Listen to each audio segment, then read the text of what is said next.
everyone. It's Dr. Debra, and this is She Roars Boldly. And today we have an amazing guest, Dr. Robin Sherod, and I have no words for what she has accomplished and what she's still accomplishing in all her development and how great she is. So you are really, really going to enjoy this. And we're going to talk about overcoming soul wounds, and this is something that's really for a lot of you out there, I know. So why don't you tell them a little about yourself and your program? So I'm going to hand it right over to her. Thank you so much. Thank you so much, Dr. Debra. Thank you, She Roars Boldly, for the opportunity to be on this phenomenal platform, a platform where women, even men, but women can come and be authentic, be able to sit and receive and be in an authentic moment. So we are here together and this is wonderful. But I want to start up as I do my introduction with a question for you, for us, for all of us. If your life, if our lives could be, if we could roar in any area of our life, where would we roar the most? Where would you roar the most? What a great question. Thank you. You want me to answer? Sure, you can answer. You can answer the question. Well, trying to roar everywhere I can. Okay. Too many years I didn't roar. And I think that's why I developed She Roars Boldly. Because as women, sometimes it takes years for us to get to the point where we can have a voice and where we're brave enough to use that voice. Absolutely, absolutely. Thank you for sharing that because it goes right into my introduction. I am Dr. Robin Sherod, and I am a mother of two wonderful adult sons. They both live in Hawaii, and I lived in Hawaii for over 20 years. And my sons say, Mom, we love you, but if you're leaving Hawaii, we're staying here. So they live in Hawaii and they're doing very well. And I think that's one of the biggest accomplishments before I do anything else. Those of us, that are moms or, moms to be or, stand-in mothers, aunties, whatever the case may be. Just having the opportunity to love on a little one and then see them grow up and do great things, But my background is I'm prior military, Army, 22 years in the United States Army. And I used to be a drill sergeant, believe it or not. I used to be a drill sergeant, United States Army. And then I retired after 22 years. And the military and the heart of service was still in my heart. So I began to work for the federal government as a family service director volunteer. So I started as a volunteer, which led to employment. And I speak about that volunteer portion as well, because many of you listening, you may not be in a paid position right now, but you're doing some great things in the world of volunteering. So that is experience for you. So do not believe that what you're doing is not important. It doesn't matter, because it does matter. Okay. So I did that. And then I became the director of the Family Service Fleet and Family Service Center. I became the director of Army Community Service, and I was able to hold that position for many, many years. And it was a wonderful, wonderful, great opportunity. And my last stint with the federal service was at the Department of the Army level, where I worked in a family advocacy program, and we wrote policy for prevention of child abuse and neglect, sexual and problematic behavior in children. And it was just a very rewarding job, being able to provide policy and guidelines and services for the prevention of those things. So that's a bit about me. I am also a licensed and ordained evangelist minister. I hold a doctorate in ministry, pastoral and Christian counseling with a specialization in trauma-informed care. And that's what we're going to be talking about, pretty much the foundation of that on today as we delve into overcoming soul wounds.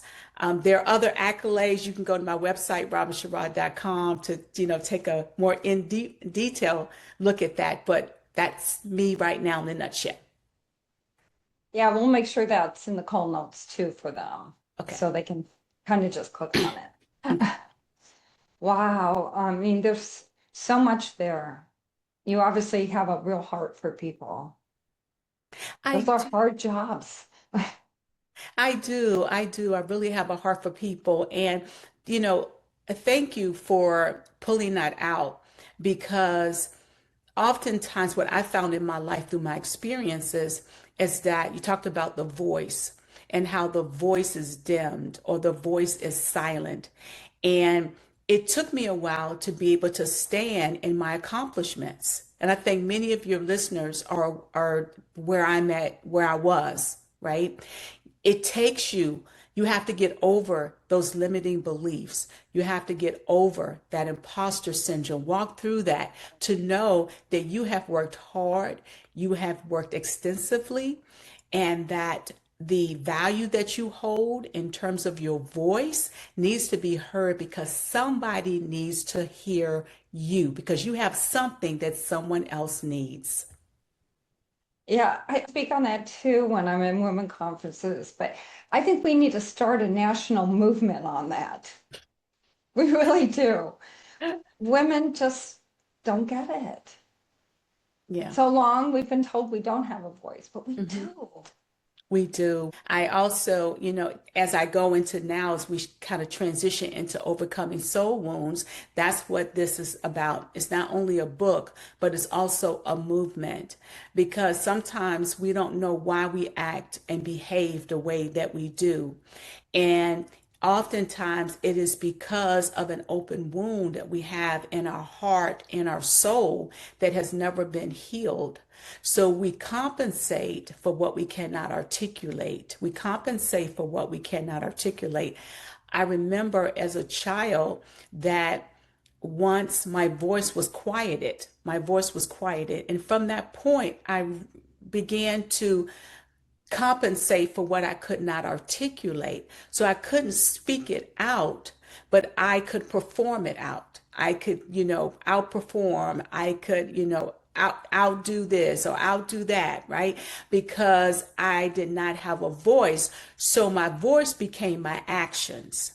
And my actions had reactions and consequences to them. So when we talk about overcoming the soul wound, we're talking about really getting to the depth and the deepness of that. As I began to do my research on overcoming soul wounds, because this book and the movement is about my own personal experiences, but it's also based on my years of social service and research as well, and working as a counselor, working with people, a counselor in ministry, working with people throughout the years, especially women. And a soul wound, I want to give the definition here of a soul wound. It is an area in the life of an individual that has been negatively disrupted, resulting in emotional pain and or an infection which affects the integrity of the heart, actions, behaviors, and attitude. And this wound is still open, it's still hurting, it's still oozing and unhealed, but the individual has become so accustomed to the wound that they compensate for it. So that's the foundation as we move forward of a soul. It, you know, basically what you said, it affects every part of us. It does. It affects every part of who we are. I recall two things I want to share with your listeners. Number one is when we're on the plane, you've all heard this before, right? Or, you have the instructions before we take off in the air. It talks about that Yeah. oxygen mask, right? And that we're to put on the mask first before we put it on someone else. But what is our first instinct? Is it to put the mask on ourselves? Never. Absolutely Not not. a woman. Not a woman. No. Absolutely not. It's to put the mask on someone else so that they can breathe and be able to Right. inhale and exhale and live. And because we have done that for everyone else, these wounds that happen throughout our life, they just go deeper, they go wider, and they become an area in our life where we have this internal bleed in our heart and we don't even realize it that it is there. We don't realize that it's there. And again, it affects our actions, our reactions, what we do. It affects our starts, it affects our stops. And one thing a doctor told me as I was going through, I'm a breast cancer survivor, and I had to have an operation after that went totally array, and I ended up being paralyzed for some time. And praise be unto God, I had the activity of my limbs again. And it took, years and months of extensive therapy. But the main thing I want to share about that experience, the doctor told me, he said, you're going to start feeling better. This is after the paralysis. He said, Okay. you're going to start feeling better. He said, but I want you to understand something. A wound on the inside takes longer to heal than a wound that's on the outside because you begin to feel like you're fine and you get up and you move around and you do things and you don't realize that you could be tearing the wound on the inside, or it could take longer for that wound to heal on the inside because you're feeling better on the outside. Wow, that's deep. There's so much in there. Exactly, exactly. So that's where these soul wounds come Wow. in our lives. And how do they happen? Where do they come from? Where do these soul wounds come from? Well, they come from trauma. They Yeah. come from trauma. And you hear that term, you hear that word trauma so frequently. It's become for a lot of people, oh, trauma, okay, trauma, trauma. With each one of us, yeah, trauma, trauma, drama, type of thing, right? But each of us has gone through some adverse experiences in our life. I would love to say none of us, especially in our adult, as we now are adults, right? That we have gone through some adverse experiences in our life. And for some, it may be considered, oh, that's nothing, what, no big deal. But for the person that's experiencing it, it's very different. And so I like to share too with your listeners, wherever you are right now, if you're listening to this and you're thinking about what the definition that I shared about soul wounds, and you're like, that's me. I feel that that's Yeah. me. Well, I want to speak and share with you as we look at the word trauma, what it means. The word trauma means wound. Trauma is a wound to the mind, the heart, and the soul. And the wounds of trauma can be, again, mental, emotional, relational, spiritual. And trauma is an emotional bleed. And when it's Yeah. left unattended, trauma manifests in the life of the person that leads to the detriment of our quality of life. There's an inability, there's an immobilization to fully live the life that we were purposed to live. And if it's left on its own, it's just going to result in further manifestations in our lives. And we're going to continue to be on this perpetual cycle like a hamster wheel. Why do I keep doing the same thing over and over again? Why do I keep attracting the same type of people over and over again?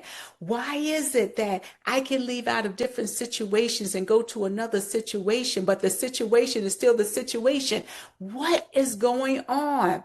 We've got to address the inside wound. We have to address what's really going on the inside. And so these wounds, these traumas, they happen because there's a trigger. There's something that triggers it. And triggers are persons, places, and situations that reopen that soul wound, right? Resulting in a manifested behavior, reactions, and attitudes that don't fit the situation, but act as a band-aid to stop the emotional bleeding that is occurring. So, for example, I'm not saying it would be you or Just think about it. Have you ever overreacted in a situation? Think about this. Those of you that have children, I want to give two examples. Those of you that have children, you're with your little one, they're outside playing, you tell, them to stay right here. You look to the left, you look to the right, and you don't see them. What immediately happens, of course, right? Panic, Yeah. right? Panic. Oh my God. What's the first immediate thought that comes to your mind? Is it, oh, he's been kidnapped, she's been kidnapped? Or could it be, you know what? We were right in this tourist section right here, and I know they want to go back to that tourist section, right? And so you look around and you're like, there is little one, right? And you're like, come over here. You don't, walk away from your parents. You don't walk away from mom. You don't walk away from dad.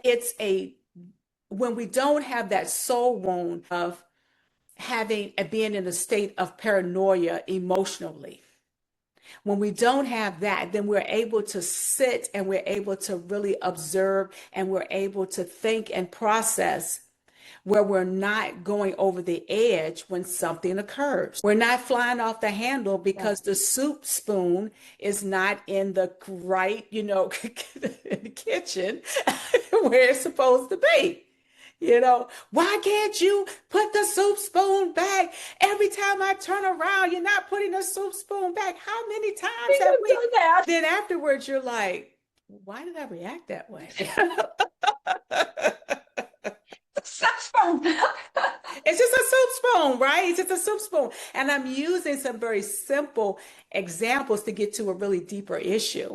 Right. And that deeper issue is dealing with those soul wounds, the wounds of rejection. So let me name a few: the wounds of rejection, the wounds of criticism, the wounds of unforgiveness, the wounds of not being seen, the wounds of abandonment.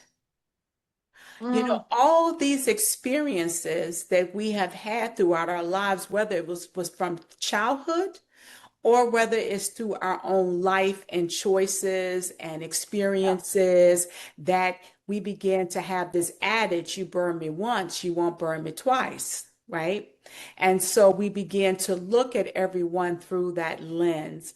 And another example I like to bring to you is when we are in relationships, whether it's a romantic relationship or could be a friendship of some sorts. And if we have not dealt with these wounds of rejection, criticism, abandonment, then we begin to exhibit, right? We begin to exhibit signs. We begin to walk into in a sense of control and a sense of manipulation. And we don't call it that. We call it, hey, I'm just being concerned, right? But because we have been in those situations, we bring that to our present situation, especially if you have been, and I'm not putting everybody in this broad category, right. But if you are, you've been through a bad relationship, say, you're learning your new normal, you're learning to roar again as a single person after being married, and you may have been married for a very long period of time, and now that relationship is no more, and you have had time to process, move through, and now here's someone that's standing right there in front of you, at the brunch line, or at the grocery store, right? Or at the gas station or at an event, and you begin to have a conversation, and the conversation is wonderful. You can begin to, get to know each other and all of those things.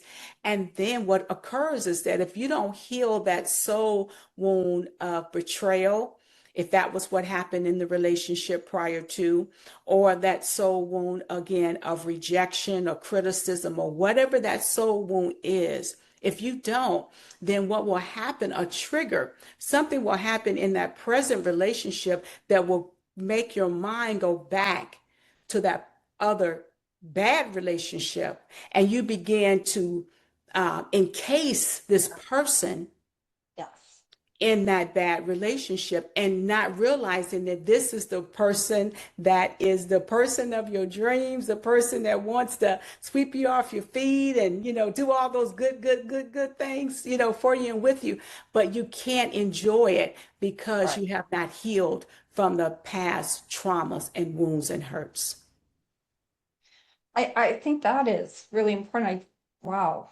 When when people are feeling these feelings, they don't even understand why they're feeling. It's all because of the past coming up because you haven't addressed it. Am I correct? Exactly, you haven't addressed it. And so, one of the first things that I utilize a framework is called the RISE framework, RISE framework. And I use the RISE because that's what we want you to do. We want you, I want you, we want you to rise from that wound and we want you to walk in your wholeness. So, we want to go from wound to wholeness, wound to wholeness, wound to wholeness. And one of the first things we do is to recognize. You cannot conquer what you do not confront. And oftentimes the things that we need to confront are the things that we have buried deep down on the inside of us. And we have covered it up and we have dressed it up and we have reasoned it up and we have done all these things, right? But yet it keeps showing up. So the first thing is to recognize. Yes. I want you to recognize patterns in your life. I would like for you to get a piece of paper and a pen. And I know you could use your phone, but if you're able to get a piece of paper and a pen, and I would like for you to begin to write down as I'm speaking. I know that as I'm speaking, as we are sharing together, there are some patterns that are beginning to emerge in your thoughts. Write those patterns down. So we have to recognize it. We have to recognize it. And once we recognize it as well, and again, this is much more deeper than this. I'm just kind of giving you the top level, of it, of the framework itself. But once we recognize it, then we have to do something that's very important that we do not want to do. And that is sit in it. Mm, You've got to sit in it. yes. Because what we do is that soon as we feel that pain, soon as we feel ourselves going back to that place, in a sense, that where the hurt is, where the wound is, we will self-correct very quickly and we will go on to the next thing. We will go right on to the next thing. But what Right. we have to do is take at once we recognize it, and don't take them all at one time. Don't take all of them, all the patterns that you see at one time. That's going to be overwhelming, right? So we take small steps. We take small steps every single day to get us to our wholeness, right? So I want you to walk up out of the womb. So we're going to do that by recognizing, we're going to do that by writing down the patterns, the things that we see, the things that are coming up. And then we're going to sit in it we're going to sit in it for a moment. We're going to sit in it. And when you sit in it, you may cry, you may get angry, you may laugh, you may just sigh. You may not have any emotions. But that's an emotion. No emotion is an emotion. So sit in it and then begin to write the feelings that are coming up out of it. I'm feeling angry. I'm feeling hurt. I'm feeling happy. So you can have a gamut of emotions that happen with that one incident. Some of them can be very negative, but then you could have had some positives. I'm free. Woo, thank God I'm free. I don't have to deal with that person anymore, that situation. But understanding that there's two sides to it. And the two Yeah. sides to it, yeah, and the two sides to it is that nothing, listen to, and please hear me clearly, nothing that you have gone through is wasted. Nothing that you have gone through is wasted. Every situation that you've gone through, the good, the bad, and the ugly, has taught you something. But what we want to ensure is that it's teaching you something that's going to bring you to wholeness and not teaching you something that's going to keep you bound by a wound. Wow. Nothing is that is wasted. I really love that because I think we feel, well, I wasted this part of my life or I wasted this, but that is probably one of the most powerful statements I've ever heard. It's not wasted. Nothing is ever wasted because we learn and we live. We learn and we live. Yeah, we learn and we don't lose and live. We don't lose and live. We learn. Even if there is, what do you mean? What do you mean? I did lose. I lost my home. I lost my marriage. I lost all these things. What do you mean? I don't lose. You don't lose because even in the most hard experiences, and God knows I can share with you so many hard experiences that I've gone through, but I've learned. I've learned when I went through my divorce and it was public and I was in ministry and people were, looking at me and they were like, how can you minister to others and you're going through a divorce? Who are you to tell us anything? I had those, what they call Pharisees and Sadducees, of life, but then I also had support. But what it has done for me, and I want you to hear this because this is what it's going to do for you. What it's done for me is that I have so much more empathy. I am so much more compassionate. I am so much more patient with people that are going through these things because I've been there and I know what that feels like. Some of you may be listening, and there is a term, there's a syndrome, it's called a broken heart syndrome. And it's when the heart has been broken in a sense that something that's happened traumatic in your life where your heart aches. I have experienced that. When my heart ached, it physically ached because of something that a trauma, a wound that had happened in my life. But I'm here to tell you again, it's not losing, but it's a lesson learned. So now my heart is healed. So I can take this healed heart and I can share it with others. And that's what you're going to do. So no matter what's going on, you may have been married 22, 25, 30 years, you're getting a divorce, or God forbid, your soulmate has transitioned and no longer, you having to learn a new normal. Maybe you was on this job and your job was your, identity and you had status, right? And all of You those were things. somebody. Yeah, you were somebody, right? And now it's like, I don't have my job. Who am I? This is the moment. This is your time to really identify and get to who you are. You are a beautiful person. You, outside of all those accolades and the situations, you are beautiful. You are fearfully and wonderfully made. You still have so much more life to live and to give to people, but you want to be whole in doing that. So recognize, I talked about that, investigate, which is the I. Let's look at where this is really coming from. Once we find out the pattern, then we want to go to where is this really coming from? That's when we dig a bit deeper. What experiences have you had in your life that culminates to this pattern? What is it? And we begin to investigate that. We begin to pull back the onion on that. We begin to do some exercises with that. We begin to walk through that. We begin to process that, right? So we investigate that. And then once we investigate, we want to strike it. And so you're like, strike, what do you mean? Exactly what I just shared. We want to strike that thought down. We want to chop it down.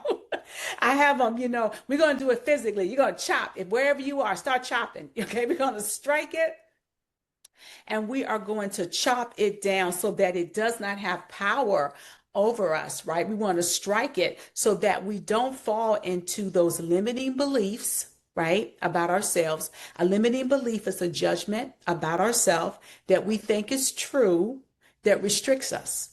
So we're going to strike down those limiting beliefs. I'm not good enough. I'm too old or too young. I don't have enough time. I'm not smart enough. I don't have enough experience. I'll never be successful. I don't have enough money. I'll never be one of the best. I'm not talented enough. I'll never be a great leader. I'll never be a great speaker. I'm at a space in my life right now. It's like, oh, can I be a great speaker? Can I be a great podcaster? Can I say what I know that's in me that's been in there for years, that's been hibernated? Absolutely, you can. So we strike down those limiting beliefs and then we dig into those thinking traps. A thinking trap is a biased belief that we automatically go to when something happens, right? All or nothing. Some have all or nothing black and white thinking. Sometimes we overgeneralize different things, right?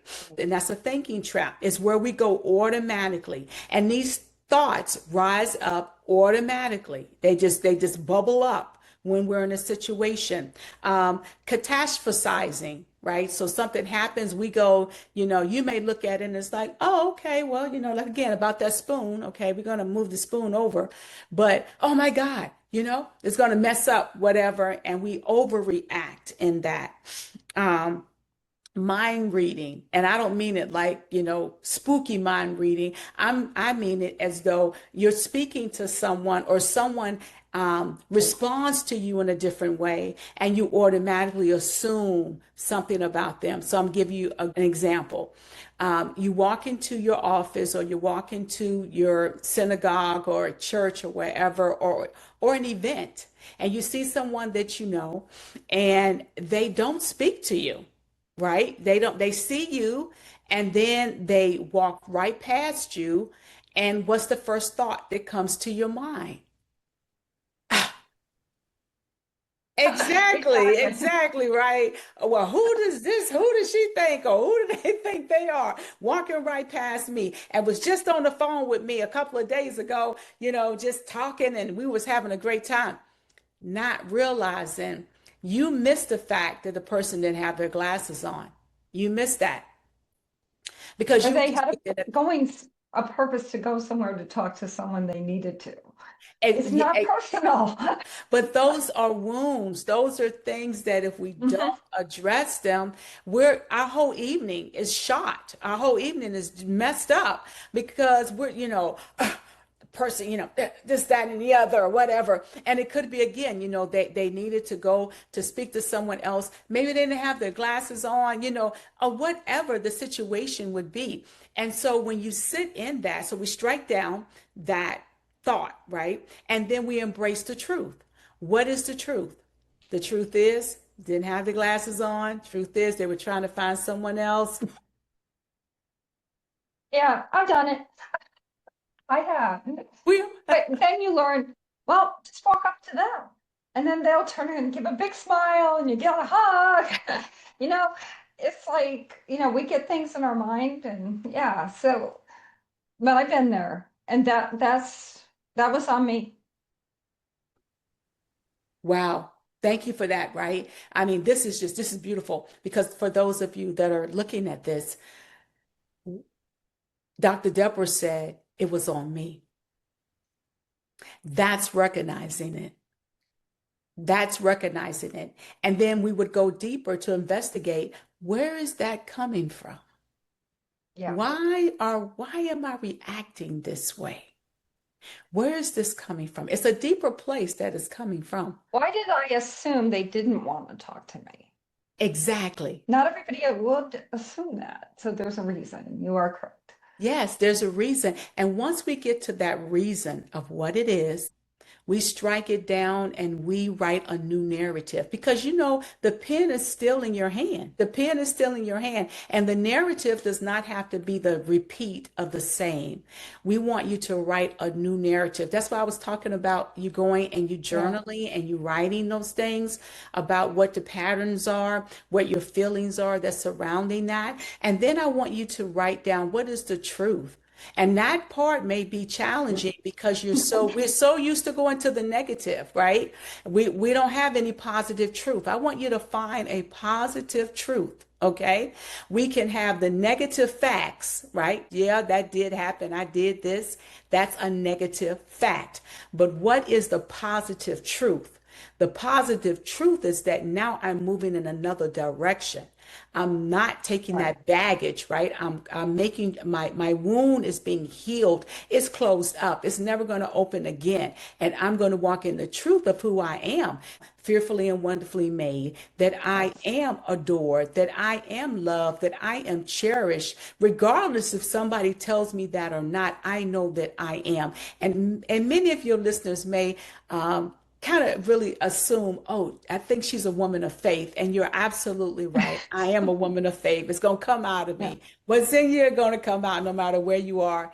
And so, yeah. And once you're able to get from that wound to that wholeness, you're going to see life in a whole nother perspective. And the beauty of it is there's no age discrimination. You can Right. become whole at any age.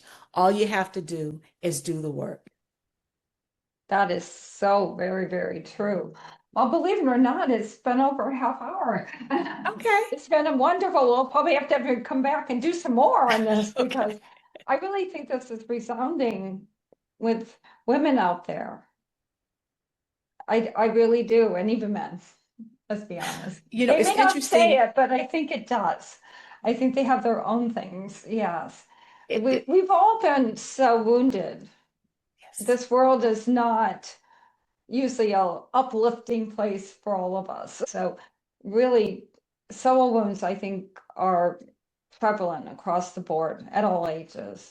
Yeah. Yes, yes. And I have I've done a segment for men in soul wounds. I've actually done a segment for men because Yeah. I have two adult sons, and realizing in their own life, Oh, yeah. although I tried to shelter them and, try to make sure, protect them, love them, but they had to go out in this world and they've experienced different things in their own life. So there's a segment for men, but it is for also for women, of course, that we walk you Right. through even more. So I have a virtual Bible study that comes on. Oh, awesome. Yeah, I have a virtual study that comes on the second and the fourth Mondays. It's on StreamYard, but it's broadcasted on Facebook and my YouTube channel. It's the YouTube channel is at Empower, the number two, Prosper, or you could look up Dr. Robin Sherod and you'll find it there. If you subscribe to it, it will give you a notification when those Bible studies are live. And then I also have the series that's recorded there as well. That's awesome. And make sure you give me all that information. Okay. Yeah, if nothing else, jump into her Bible study, particularly if anything she said resounded with you. And I have a hard time believing something didn't. Because life can be hard. It really can. It brings us a lot of challenges. And if you're thinking, well, my challenges and all that bad now, no. Anything that affects you and limits you needs to be dealt with. Because you were really created to be amazing and to live a full life despite what happens. And it sounds like she's going to take you on a journey to help you get from here over to the joy, right? Yes, I am. And with the virtual Bible study, some people might like, oh, Bible study, oh my goodness, that's, going to be whole deep, Christian, all that kind of Christianese and all that kind of stuff. No, I really deal, I'm very practical. I'm going to bring the word. I bring the word. I also give steps of moving forward. And again, you can go and look at the YouTube channel and you can see Yeah. some of the previous episodes there and kind of see how the flow of the study goes. And we would love to see you either live or if you would like to watch the replay. I'm going to be hosting a cohort that's going to be coming within the fall. And it's going to be about a month, and we're going to dig very deeper into overcoming soul wounds. So subscribe to that. that. And then Wow. also, friend me on Facebook. I'm on Facebook and Instagram at Robin Sherod. Instagram is at Dr. Robin Sherod. I would love for you to become a part of our community and let us all just continue to grow together. That sounds incredible. So I always end with one question. What does She Roars Boldly mean to you? She Roars Boldly means to me, I think it goes back to the beginning when we started this interview, this episode here, where your voice is not clamped. You can roar boldly in every area of your life. It's not where one area is, you can roar higher in one area, but not the other because what somebody's going to say or what it's going to look like. You can roar boldly in all areas, whatever area it is in your life that you feel the call, that you feel the pull to roar. Roar. Don't let anyone else silence your voice. But I will say this, with the roaring comes responsibility. So with roaring comes responsibility. We don't roar to the fact that we devour someone else, right? But we roar so that again, we can raise our own voices and raise others up as well. So that's what She Roars Boldly means to me. Well, thank you so much for that. And thank you for being on here, Dr. Robin. You want to pass this episode around, okay? Because I think so many women need to hear this. For all you out there, I hope this has been an amazing time. I know I've really enjoyed it and really resonated with my spirit. And so have a fantastic week, and we will see you next week. And go and roar from your heart.